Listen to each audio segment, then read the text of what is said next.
say there was a primordial explosion, enormous bang billions of years ago, which flung all the galaxies into space. Well, let's take that just for the sake of argument and say that was the way it happened. It's like you took a bottle of ink and you threw it at a wall. Smash, and all that ink spreads. And in the middle, it's dense, isn't it? And as it gets out on the edge, the little droplets are finer and finer and make more complicated patterns. See? So in the same way, there was a big bang in the beginning of things, and it spread. And you and I, sitting here in this room, as complicated human beings, are way, way out on the fringe of that bang. We're the complicated little patterns on the end of it. Very interesting. But so we define ourselves as being only that. If you think that you are only inside your skin, you define yourself as one very complicated little curlicue, way out on the edge of that explosion, way out in space and way out in time. Billions of years ago, you were a big bang. Now you're a complicated human being. And then we cut ourselves off, like this, and don't feel that we're still the big bang. But you are. Depends how you define yourself. You are actually, if this is the way things started, if there was a Big Bang in the beginning, you're not something that is a result of the Big Bang. On the end of the process, you are still the process. You are the Big Bang, the original force of the universe coming on as whoever you are. See, when I meet you, I see not just what you define yourself as, Mr. So-and-so, Miss So-and-so, Mrs. So-and-so. I see every one of you as the primordial energy of the universe coming on at me in this particular way. I know I'm that too. But we've learned to define ourselves as separate from it. And so what I would call a kind of a basic problem we've got to go through first is to understand that there are no such things as things. That is to say, separate things or separate events. That is only a way of talking. If you can understand this, you're going to have no further problems. I once asked a group of high school children, what do you mean by a thing? And first of all, they gave me all sorts of synonyms. They said it's an object, which is simply another word for a thing. It doesn't tell you anything about what you mean by a thing.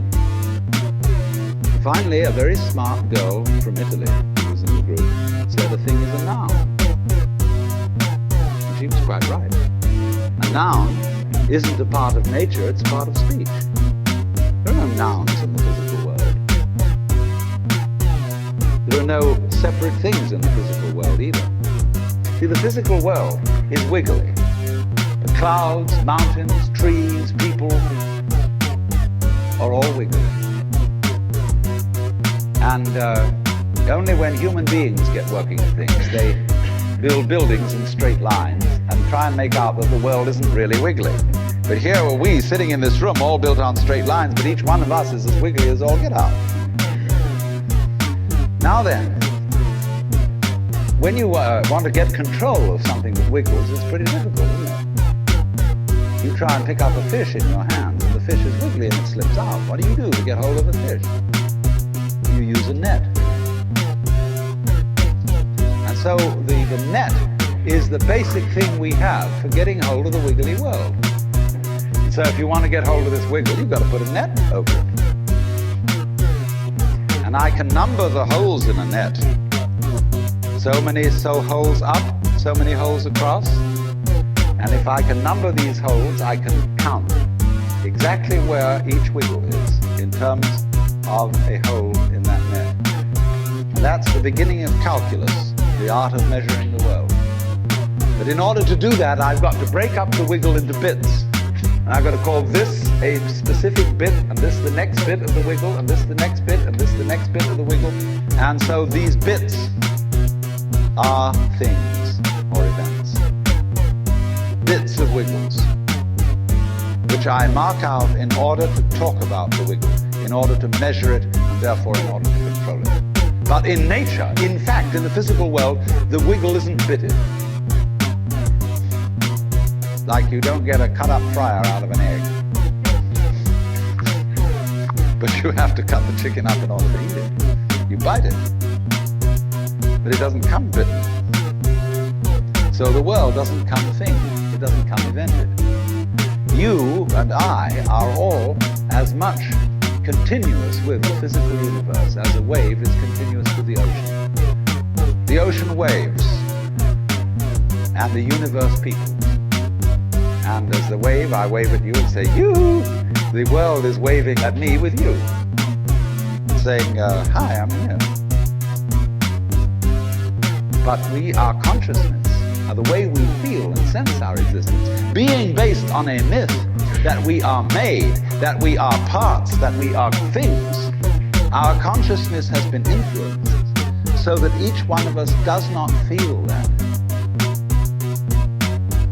We feel we have been hypnotized, literally hypnotized, by social convention into feeling and sensing that we exist only inside our skins, that we are not the original bang, but just something out on the end of it, and therefore we're scared stiff.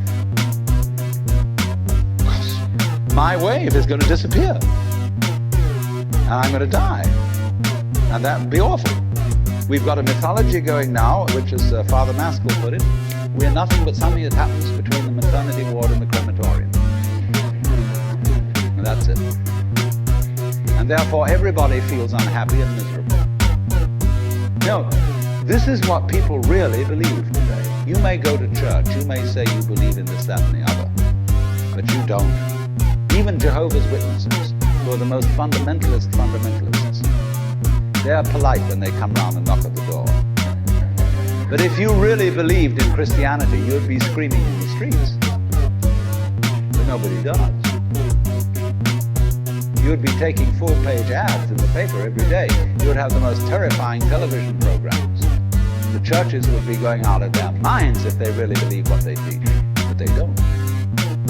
They think they ought to believe what they teach. They believe they should believe, but they don't believe it, because what we really believe is the fully automatic knowledge. And that is our basic plausible common sense.